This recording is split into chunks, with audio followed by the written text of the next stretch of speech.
evening everybody, happy Sunday from wherever you are around the world, joining me here for my first video on my YouTube channel. I'm Miles from Collier Co and Main Event Belts, for those that follow me on that journey as well. I'm just going to share with you guys today, as one of my first videos that I'm going to put on my channel, this AEW Tag Team Replica belt. So this is one of my own from my personal collection. It's a belt that I actually quite like. I think it's very, very cool. I know that it's a contentious one amongst collectors. Some people don't like the big varsity style text at the top, but I don't mind it. I think it's one of those belts which is a bit Marmite, as we say in the UK. It's either you like it or you don't. Marmite, I like it. So I will just pan across the belt from left to right quickly for you so you can see. We have the 2x8 snapbox style, the Midwest style, which was on the first version of this belt.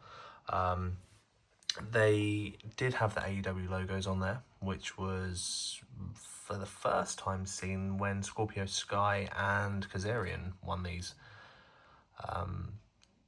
Something that they did, kind of like how WWF used to have the WWF logo on here when Reggie and Dave used to make them on the block logo tags. I think a Winged Eagle had it as well. I will say this is my own personal belt, which is the reason why I've done the logo on there, out of respect for the people that make these, and obviously it's illegal for me to do this and commission money from a logo I don't have permission to use, but for my personal use it is okay.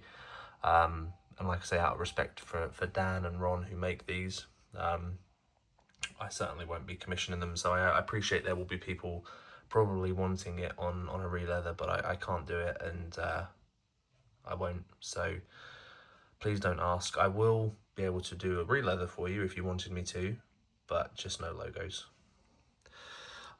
So anyway, back to the overall design on this. So it's quite a tapered cut on here, not very much open space, which I quite like.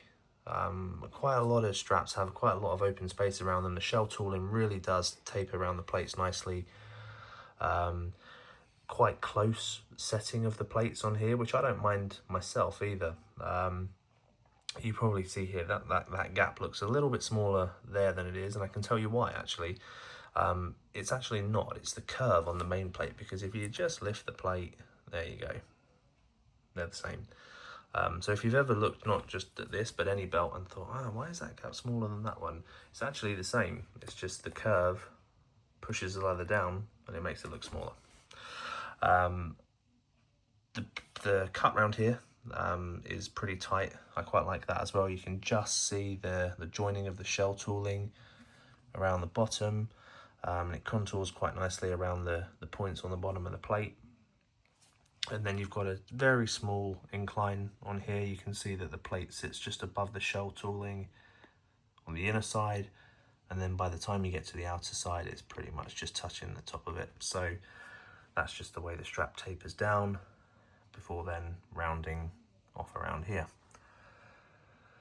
And then we get over to this area where I always thought a property plate would look quite cool on here, because they did do that on the TNT belts.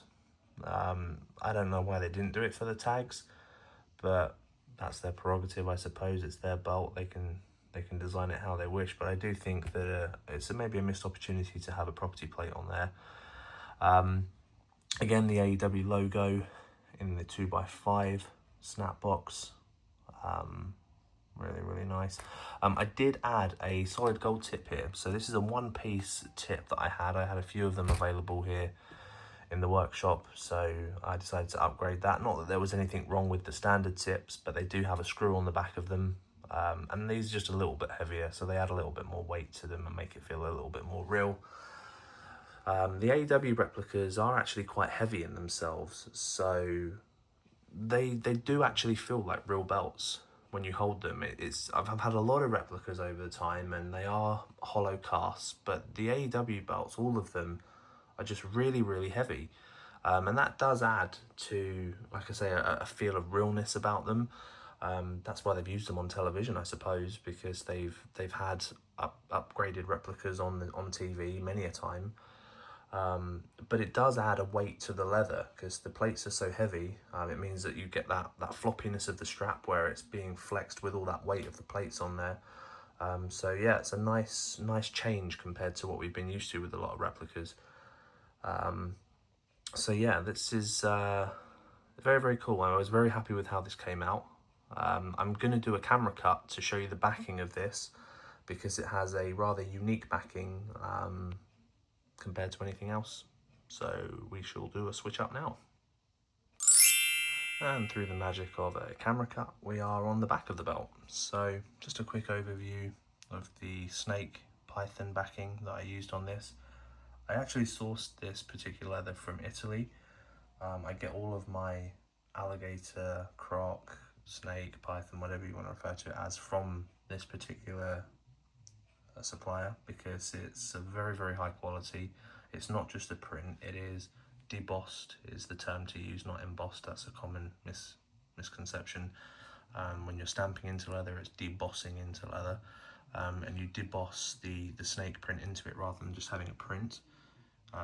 You can see there, actually, that's a really good shot of the lines between the scales, and it actually does just feel like snake skin when you're touching it. But it's a very thin leather as well. I will say it's 0.6 millimeters. I don't know what that is in ounces for the US